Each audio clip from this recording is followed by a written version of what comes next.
Welcome to r/am I the butthole, where stupid people on the internet can't work out if they're in the wrong or not, so me and you do it for them. Am I the butthole for refusing to share my pregnant wife's diet? I, a 27-year-old man, am a nutritionist and fitness trainer. My 23-year-old wife is a stay-at-home wife. She's now 5 months pregnant. My mum came to our home to help my wife out, as she is having a difficult pregnancy. She's being made to eat only green leafy vegetables, other veggies, rice, Indian flatbread, lentils, and curd.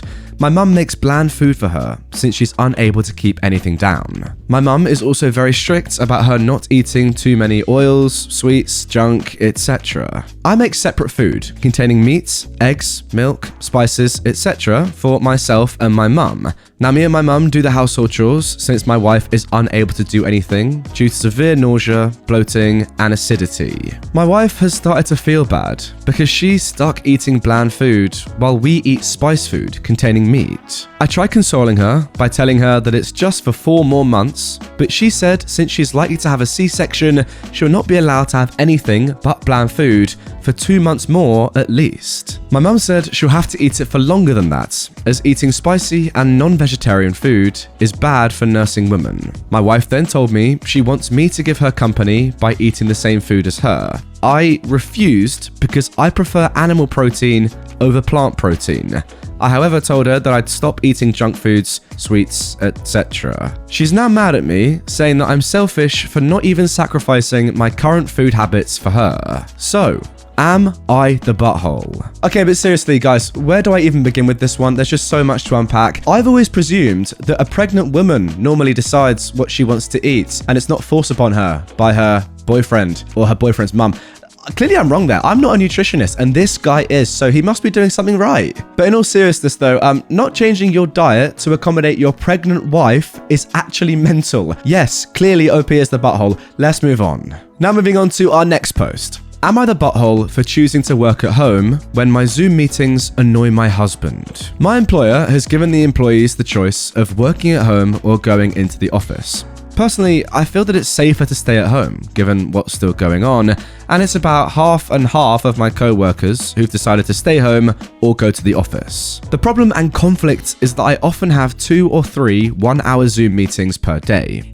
I use headphones, but I do talk during part of them.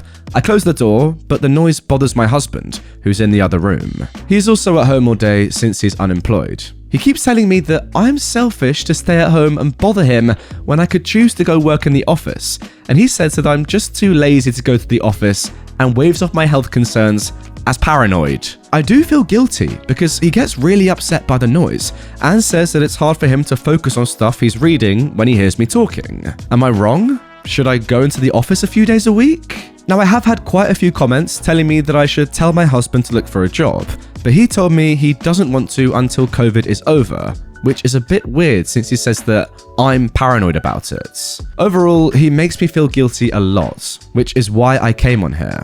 Lately, he's been getting upset that our place isn't clean enough. We don't sleep in the same room, but he comes in and inspects my room every day. And today, he was upset about the noise again. What a bloke.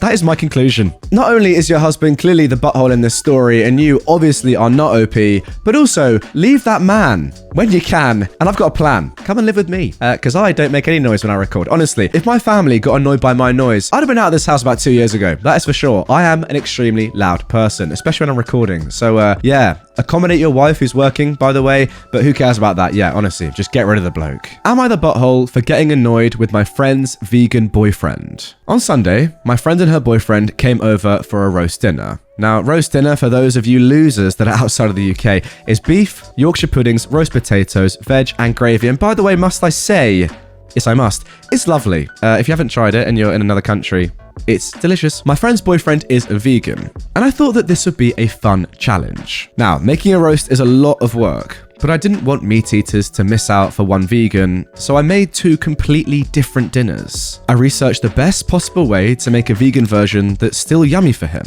I spent a fortune on the vegan alternatives. I didn't mind though, as I invited them over and was game for a new cooking challenge. Anyway, I served the dinners feeling pretty proud of myself, and the boyfriend didn't even mention the meal, just said thanks at the end. Now, I was a little bit miffed that he overlooked the work that I put into his dinner, but whatever. Anyway, I made a non-vegan and vegan dessert. A large creme brulee, and for him, a chocolate pudding thing that was vegan. I also had chocolate sour, etc., which were not vegan, and I offered coffees. The boyfriend asked for a coffee with regular milk, as he fancied a treat. Now, I must have pulled a face. There's no way that I didn't, and I said, okay. See, I'm really angry at this point, considering the effort I went to respect his diet requirements. I return with coffees, and he is scoffing my part of the creme brulee, leaving me with his vegan desserts. I said, that wasn't vegan, and he went, doesn't matter. Now, I kind of lost my head at this point and pointed out how rude it was of him to ask for his dinner to be 100% vegan as far as not cooking potatoes in certain things, and how I went above and beyond trying to make his meal pleasant for him to throw it in my face. He laughed and said, chill, it's not that big of a deal. Anyway, he thinks I'm a huge butthole, and his girlfriend, my friend, is conflicted and in an awkward position. If I've been the butthole, I'd apologize to clear the air for my friend, but I feel that he should. Oh, and by the way, a little edit at the end here. So when OP initially first invited them for dinner, my friend said that her boyfriend was a vegan and gave me his number. He texted to say please no mixing, etc. of meats and animal produce, but then he does that. Wow. Alright, let me just caveat what I'm about to say by first of all saying I have nothing against vegans or anyone that has a different or, abnormal sort of diet. That's completely fine. But if you're like pushing that diet onto somebody else and knowing that that's going to make them change their plans or, their recipes and make them put more effort into the dinner, then you go to that dinner and you don't even care about it and you just eat whatever you want anyway. That is so disrespectful. That is crazy. It's just sad as well because clearly like OP has actually enjoyed putting the effort into making a meal specifically for you. And then you just throw it back in her face and just scoff her creme brulee in front of her? Why? Now for our next post. Am I the butthole for refusing to babysit my sister's kids any further after her son lied to her about me? My sister is a single mother with 2 children, an 11 and a 7-year-old. The 7-year-old is a boy while the other is a girl. Now, she works a lot and doesn't have a lot of money to afford babysitting, so I started watching her kids for her for free. There was an incident one day where the 7-year-old had gotten mad at me because I wouldn't let him jump on the couch. I explained to him that he could get hurt, and he threw a tantrum, which was normal. It's what young kids do. Well, around the time my sister gets home, he starts suddenly bawling his eyes out and running towards her. I'm confused, as he was just fine a second ago, but followed behind him to greet her. He immediately starts on a rant about how I had a man in the house and how neither him or his sister had eaten at all that day. Now my sister was rightfully fuming and started asking questions. I shook my head, said he was lying and that she had cameras, so we should probably just sit down and watch them. She said no and that I needed to go before she called the police. So I left. A few hours later, she calls me and apologizes, saying she watched the footage and saw no man enter the house at all, and that she'd seen that her son had refused to eat the dinner I made them. She asked when could I come by next, as she hoped I understood the misunderstanding, but I said I'd no longer be babysitting for her. She said that he's just 7, and that kids lie all the time. But I still refused. We went back and forth over the phone insulting each other, and that was that. Now my mother thinks I'm being ridiculous for being mad at a kid, but it's more than that. I could have gotten in trouble if the police had shown up and he was saying what he said. So, am I the butthole? Yeah, this one is actually quite tough. I don't really know. I mean, you're not the butthole, right? First of all, because, it's a pretty horrible thing that's happened to you. But then again, is the 7-year-old, is it really his fault? Like, he's only 7. We've all done bad things when we're kids. I can remember lying about stupid stuff when I was 7. Maybe not as stupid and complex as this, to be fair. I mean, what a lie he's made up is really brilliant to see, and I really admire his invention.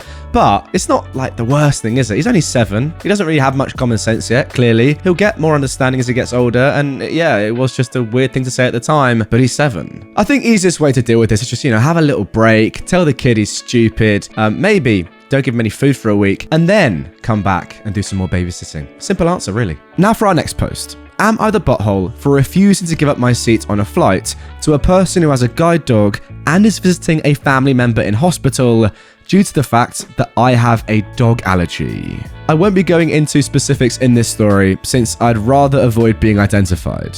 I have a severe dog allergy. I can have varying degrees of severity when it comes to my reactions when I'm exposed to dogs. In short, being in a closed environment with a dog is out of the question. Earlier today, I was boarding my flight with my friends, since we're all going on vacation together. As I'm boarding, I find that one of the passengers is boarding with a golden retriever, with a guide dog vest on it. I want to make it clear that I'm not questioning whether this was a guide dog or not. This was also a fairly small plane, since the flight would only take around an hour. As mentioned, I cannot be in a confined space with a dog. I told one of the flight attendants my concerns, since I could have potentially ended up in hospital if I had to fly with this dog. The flight attendant informed the woman with the dog, who goes into hysterics, saying that she is visiting a sick family member and can't afford to miss her flight. Now, I'm not sure how sick the family member in question was or is. Yeah, to be honest, mate, that's not that important. You shouldn't have said that. Wow. The flight attendant asked if I'd be willing to miss this flight and catch the next one that would be leaving in around 2 hours. I was offered a seat in first class if I was willing to do this. I said that unfortunately I wouldn't be able to do this since I'd paid for my vacation. Due to the size of the plane, the dog wouldn't be able to go in the holds. The woman started insulting my character, saying that I was heartless for putting my vacation over her sick family member. Yeah, she's got a very good point there, my friend. So, I got on the plane and sat with my friends. As I did this, a woman in a nearby seat told me that she wanted to inform me that I am the biggest idiot that I've ever met. I didn't respond, since I didn't want to cause a confrontation. Now, my friends haven't said I'm in the wrong, but they have kept making sarcastic jokes about the situation. So, am I the butthole? Let me just think about that for a second. Yes, you are, my friend. Well, not my friend. I wouldn't be mates with you. You just are. Okay, look, first of all, you're the only one on that plane who has a problem with a dog being on board. Look, nothing you can do about it, fine, but it is like your issue. It's no one else's issue. And that woman not only needs her guide dog, of course, but she's also traveling to something much more important than you. If anyone's gonna miss their flight, it's gonna have to be you here, mate. It really has to. Now, second of all, you're being offered an upgrade, a first class flight in 2 hours' time. It's your issue in the first, again, it's your issue, right? You have to take that flight, and ultimately, I think you should have been forced to take it. You're the one that's stopping her from getting on the plane. Nobody else cares. And I get that you have your reason, but yeah, you should be the one that is forced to miss the flight, not her. That is crazy. Wow. And now for our final post of this episode. Am I the butthole for refusing to give my daughter her room back? I'm a father of two. Natalie, age 24, and Jonathan, age 17. Jonathan had mobility issues throughout his childhood, and it got worse as he grew up.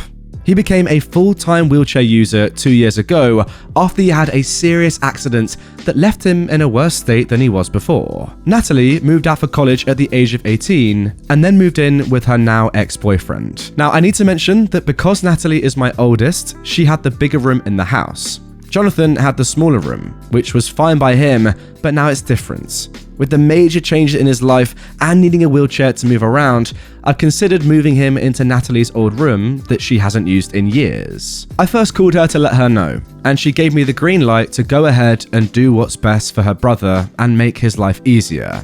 I renovated it and added things in to accommodate Jonathan's needs, and it costs money. Remember, that was almost 2 years ago. A few days ago, Natalie called, saying she had a huge fight with her now ex, after she caught him with someone and was staying at the hotel. We talked a little, and she asked me to empty her bedroom and move Jonathan back to his old room because she wanted hers back, and said it'd be cool if her mum and I prepare it for when she moves in with us. I was taken aback completely. I said I can't move Jonathan out since he needs the room. I explained he needs the space to move freely, but she said it's her room no matter how many years she's been away from it. I called her unreasonable and reminded her that she said I could give the room to Jonathan, but she said she wants it and expects to have it back now. We went back and forth on this issue, and I refused to give it back to her. She threw a fit, saying I should be supporting her and giving her shelter in this hard time. And I replied that I know she's struggling and she's welcome to come, but the room was off limits. She got more upset, saying I was favouring Jonathan over her, and got my wife feeling guilty, saying she'll be staying at the hotel till we tell her her room was ready for her, which I declined to do and said she could just stay there then. This morning, I found out my wife's been sending her money to pay for her hotel stay, and she's been telling the family that I'm keeping her out of the house. In my defense, I told them Natalie wants the room, but Jonathan needs it, and I already spent money on renovating it. Yeah, this one is extremely simple. I mean, ultimately, if you own the house, OP, you can do whatever you want with the rooms anyway. And yeah, maybe Natalie wants the room back, but it's not really her room, it's your house. And by the way, Jonathan needs the space. Like, come on, clearly your daughter is just, you know, a little bit messed up, has no common sense, screwed in the head, very, very selfish and ignorant. I don't know, just insert any of those phrases there and it probably works for her. My God, I mean, look, your brother is disabled and in a wheelchair and you want your old room back that has been renovated to cater to him and all his needs. It's very, very crazy. Once again, I feel like I'm saying crazy after every single one of these posts, but this one especially. How stupid are you, Natalie? You stupid Right. Can I say that? I can, because she is one. Anyway, guys, that is going to do it for this episode of r/am I the butthole. If you are new to the channel and you want to see more videos like this, check out this one that I did not that long ago, and also subscribe, because just letting you know, I've got a very special video coming up tomorrow that you're not going to want to miss. All right, see you there.